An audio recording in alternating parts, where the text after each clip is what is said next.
Friend, তো এই দেখো 2 প্যাকেট বোঁদে এনেছে মা পুজোতে খাওয়ার জন্য। অষ্টমী পুজোতে লুচি করবে আর বোঁদে করবে। তো আমার বাবুসোনা বললো যে মা আমি আজকে খাবো কটা, ওর জন্য তো হাফ আজকে রান্না করব। এই 1 প্যাকেটে, পুরোটা করব না, হাফ করব। আর 1 প্যাকেট গোটা আর হাফ রেখে দেবো, আগের দিন করব। তো দিদিভাই আজকে বোঁদে রান্না করবে। বোঁদে কিভাবে রান্না করবে সেটাই তোমাদের সঙ্গে শেয়ার করবে। তো দিদিভাইয়ের সঙ্গে থাকো। তো ফ্রেন্ড, আজকে আমি বোঁদেটা নকুলদানা দিয়ে করবো। এই দেখো ঘরে আমার নকুলদানা ছিল, নকুলদানা দিয়ে আজকে কিন্তু আমি বোঁদেটা রান্না করব। তো এদিকে দেখো, এই দেখো বোঁদে নিলাম, কি নকুলদানা নিলাম। এদিকে দেখো জল গরম হয়নি এখনো, তো গরম হবে, আমি ভালো করে করে নেবো। দিয়ে এখন এই যে নকুলদানাগুলো, তোমরা চাইলে চিনি দিয়ে করতে পারো, কিন্তু আমার যেহেতু নকুলদানা আছে ঘরে, ওর জন্য আমি নকুলদানা দিয়ে করব। আমি নকুলদানাটা পরিমাণ মতন দিয়ে দেবো।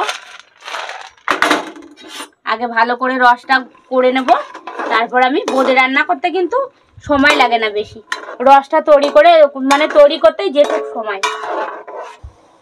দেখো নকুলদানাগুলো ছেড়ে দিয়েছিলাম, এবারে দেখো নকুলদানাগুলো গলে গেছে, কিন্তু রসটা আমি এবার বানিয়ে নেব ভালো করে।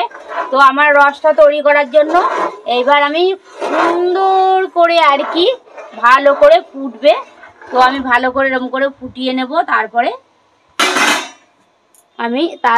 আমি বোঁদেগুলো দিয়ে দেবো। তো আমার রসটা ফুটতে থাকুক। দেখো কিছু, এই দেখো রস তৈরি হয়েছে, মানে এখনো হয়নি, আমার রসটা প্রায় হয়ে এসেছে। তো আর একটু হোক, তারপরে বোঁদেগুলো দিয়ে দেবো। তো দিদিভাইয়ের সঙ্গে থেকো।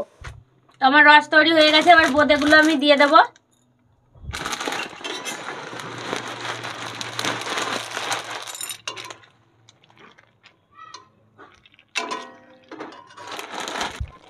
তো ফ্রেন্ড দেখো আমার বোঁদে হয়ে গেছে।